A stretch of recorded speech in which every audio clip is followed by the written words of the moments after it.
Assalamu alaikum. Hope you are all fine. In this video, we are going to learn about Coulomb's law. It was given by Charles Coulomb in the year 1786. It says the force of attraction or repulsion between two charges separated by a small distance are kept at a vacuum is directly proportional to the force of attraction or repulsion between two charges separated by a small distance r is directly proportional to the product of magnitude of these charges and inversely proportional to the square of distance between them. Here, if you look at these two expressions, you find I have written the same symbol here, but I call this one as directly proportional. Directly proportional.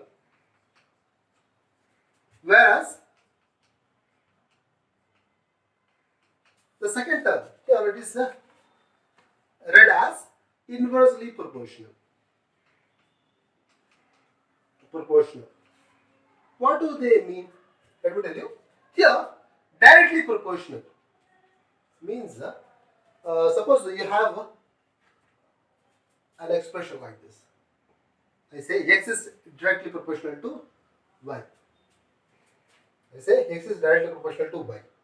That means when x increases, y also increases. And the second thing, inversely proportional. What does it mean? I take the same term x. This will be inversely proportional to y. See, I have taken y to denominator. This is the difference between directly proportional and inversely proportional. Here, what does it mean?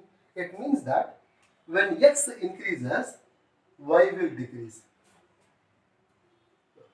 I hope you have understood what is the difference between directly proportional and inversely proportional. So the first expression shows that F is force of attraction or repulsion directly proportional to the product of magnitude of charges. What is magnitude? I will tell you after some time. Now, F is the inversely proportional to the square of distance between them. If you look at these two expressions, you will find here left hand side of these two expressions are same. So we can combine them to give a common equation. The common equation is this common expression. When we combine these two, we get this.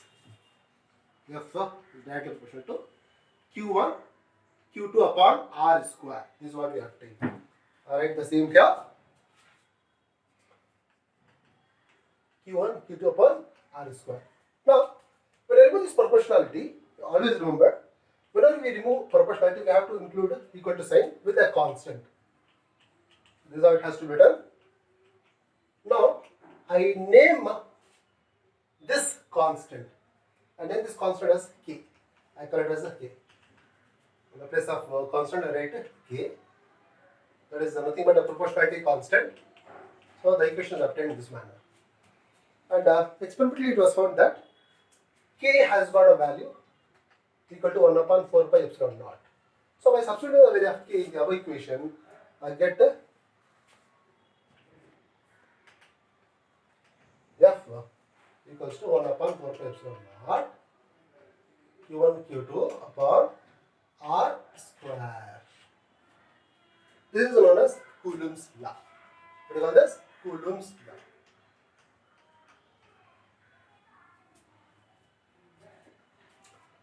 Since the force is a vector quantity, now force is a vector quantity is a quantity that has got both magnitude and direction. Here, magnitude means size or number. Size or number. Like 1, 2, 3, something like that. We say force of 10 Newton, 20 Newton, 30 Newton. Here, numbers 10, 20, 30. It represents the size or value. This is what we call as the magnitude. Direction, we know what is that.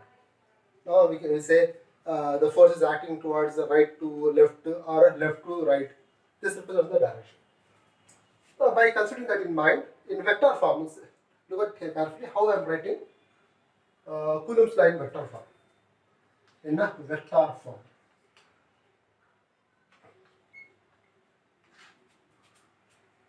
See, I take this equation and represent here in vector form.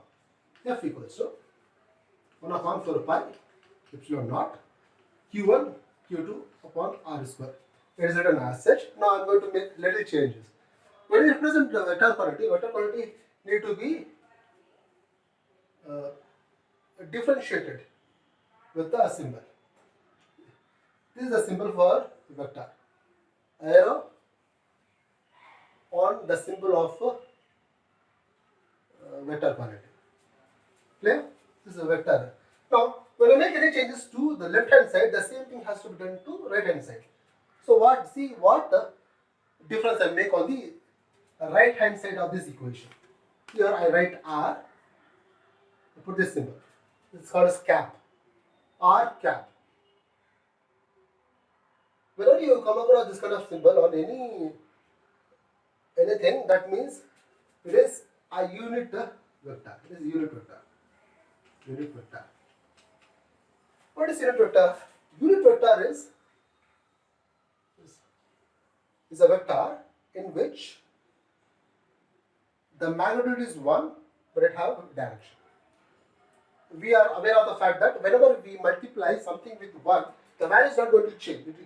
It remains same. So when I multiply this term with the unit vector, this term will get direction, but the magnitude will not change. It will remain same. So they are given a direction. So we got the Coulomb's law in vector form. Now I will discuss two cases. What if the force? What will be the expression for force when it is acting on charge Q2 from Q1? Or what will happen when we reverse it? Both are going to discuss here. The first case 1, force acting on charge Q2 exerted by charge Q1. See? Yeah. F. The force written, I write this as such. Then I'll show you what changes I make here. R square, then R cap. Now look at carefully. Force acting on charge Q2 by Q1. Force acts on charge Q2. So I write the 2 first. Then 1 later. Vector symbol here. But here I do the reverse thing. Here 2 1 means here 1 2. It means it is unit vector acting from Q1 to Q2.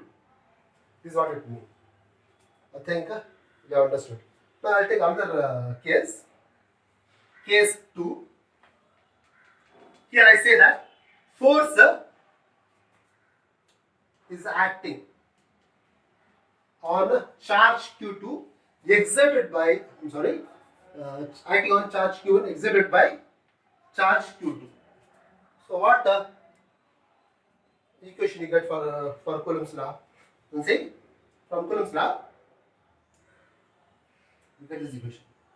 F equals 1 upon 4 pi epsilon naught Q1 Q2 upon R square, then R cap.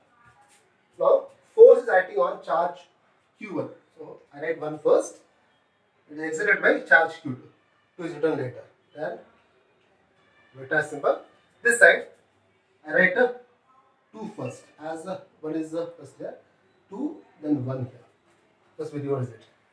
We got the expression for force acting on charge Q1 exerted by charge Q2. Like this. Then another case I am going to discuss here. What will be the force, the value of force when two charges are separated by distance of 1 meter, each having value equal to 1 coulomb.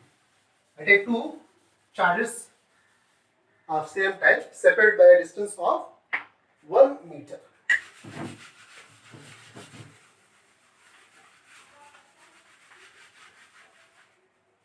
Case 3.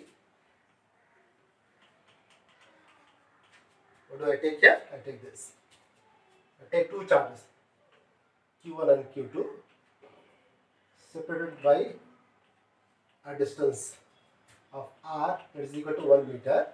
Here Q and Q2, Q1 and Q2 is equal to 1 coulomb.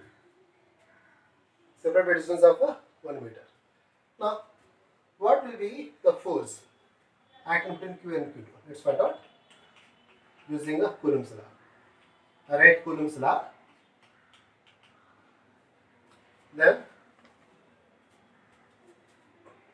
its value 1 upon 4 pi epsilon naught is nothing but 9 into 10 power 9. I will tell you about this in details. And here Q1 is 1, Q2 is also 1 upon R is 1 square. So the value obtained is this 9 into 10 power 9. Force, for force we have unit in Newton. This is what the value we obtained when two charges of 1 coulomb separated by a distance of 1 meter. The force obtained here is a huge force. This is equivalent to 10 power 6. That means 1 million ton of weight. The unit of weight is a Newton. So 10 power 6 into 10 Newton weight. It is a huge weight. So we can conclude from this example that 1 coulomb charge, we do not come across 1 coulomb charge in our day-to-day life. Practically, we do not come across such a huge charge. Whereas charges like micro coulomb, that means 10 power minus 6 coulomb, or charges like nano coulomb, that means 10 power minus 9 coulomb, are practically in use. Now, as I told you, I am going to tell you how do we get this. Here, proportionality constant K is 1 upon 4 pi epsilon naught. Find its value equal to 9 into 10 power 9 Newton meter square per coulomb square. This is the unit of proportionality constant. It is asked in 1 mark. This value as well, the unit of proportionality constant, is asked in 2 marks. So, kindly note it down. It is useful for examination point of view. Now, I repeat this. I'll tell you how to read the unit. Listen to me carefully. It is Newton meter square per coulomb square. Similarly, if you want to know the value of this, what is this? Epsilon naught. I take it this side. So K is automatic, K will come down. So the value will be this. The equation will become, we will take this form 1 upon 4 pi K, and its value is found to be 8.85 into 10 power minus 12. 10 power minus 12. See, K has gone to the denominator. So the unit will take invert form. And then becomes per Newton per meter square coulomb square. This is the unit of epsilon naught. I rearrange it and write it this way. Coulomb square per Newton per meter square. This is the unit of epsilon naught. Here this is the epsilon. The name of this symbol is epsilon. And this represents epsilon, and it represents the permittivity. Permittivity. permittivity, and epsilon naught means permittivity of free space. Of free space. Free space means vacuum. What is this permittivity? Permittivity means the ability of a substance to store electrical energy in an electric field. I repeat, permittivity is the ability of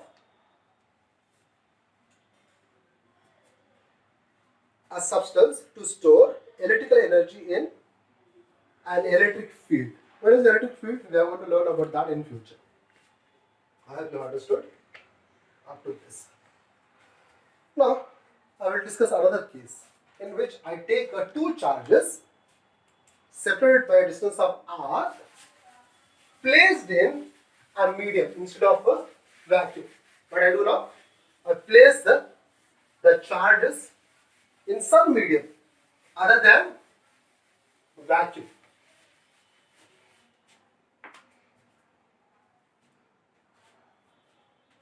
When charges, this is the case 4 I take.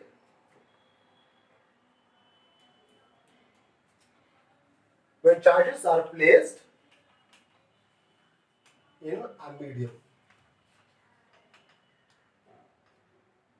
Suppose epsilon is the permittivity of the medium.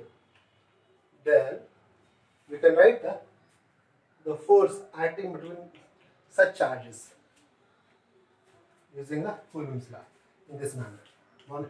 F is equal to 1 upon 4 pi epsilon. We do not write epsilon naught. For vacuum, epsilon naught. For medium, we write only epsilon.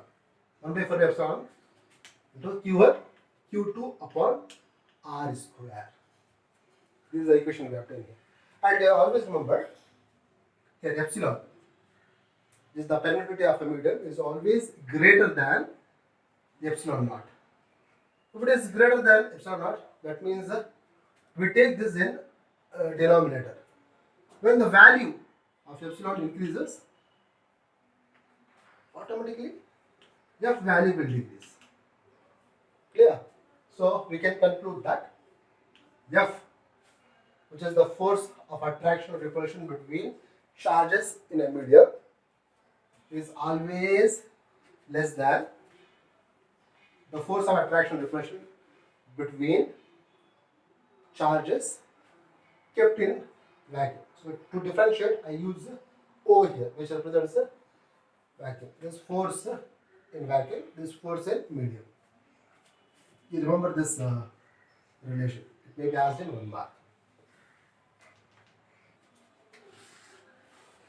If you observe this equation closely, Coulomb's law is found to be analogous to Newton's universal law of gravitation. Newton's universal law of gravitation. What does it say? Newton's universal law of gravitation says that force of attraction between two masses is equal to m1 m2 upon r square, and here constant is g. This is the universal law of gravitation, whereas Coulomb's law is F equals to 1 upon 4 pi, or F is equal to k q1 q2 upon r square. It is the similarity we find between Newton's law of gravitation and Coulomb's law of charges. Here, and what difference we find? It is for masses separated by some distance, and it is for charges separated by a small distance.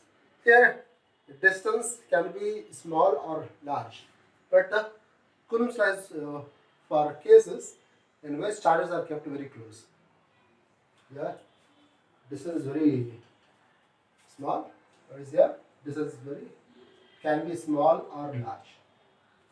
Second, very important thing you need to remember, that it is always attractive nature. Newton's force is always attractive force, attractive in nature, whereas electrostatic force is either attractive or repulsive. Is attractive for unlike charges and repulsive for like or same charges. Next thing, here constant is G, here the proportional constant is K. K is equal to 9 into 10 power 9 Newton meter square per coulomb square, whereas G is equal to 6.626 into 10 power minus 11 Newton meter square per kilogram square. This is the difference and similarity we find between Newton's law of gravitation and Coulomb's law of charges. I hope this video is useful. Thanks for watching.